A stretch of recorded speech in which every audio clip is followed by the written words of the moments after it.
السلام علیکم ګرانو دوستانو ملګرو مینوالو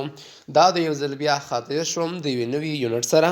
نن تقریبا د موږ او تاسې دریم یونټ دی او موږ او تاسې په دې کې ډېر مهم موضوعات کنورسیشن ورډز او نور شیان لرو که تاسې زما په چینل کې ګډون نوي کړی لومړی زما په چینل کې ګډون وکړئ بیا زما تېرې شوي ویډیو وګورئ تر څو تاسې وکولی شئ دغه کتاب په اسانۍ سره زده کړئ نو تاسې یو بل کار وکړئ چې تاسې بازار کې یو کتاب واخلئ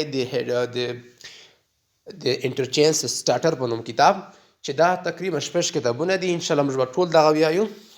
نو سټارټ اخلو له دغه ځای څخه ورس ان یور بیگ ستاسې بکس کې څه دي ا هیر برش یو ګمځای دی او لیپټاپ یو لیپټاپ دی ا سیل فون یو موبایل دی ا سن ګلاسز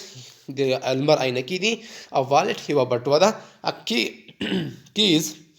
کنجۍ دي ان امبریلا دي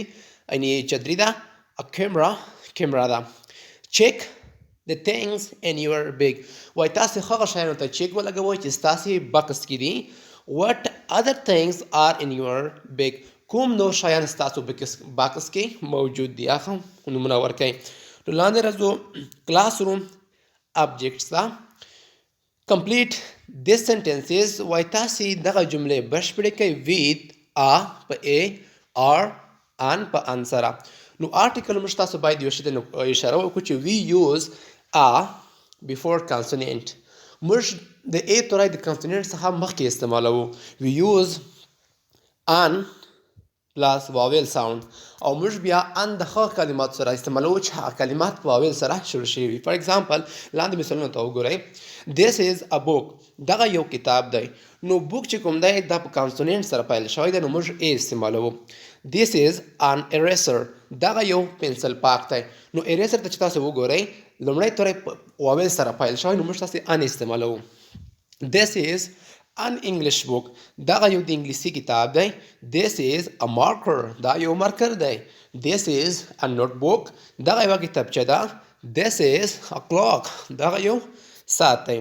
نو وایي لاندې راځو peer work جوړیز کار وکئ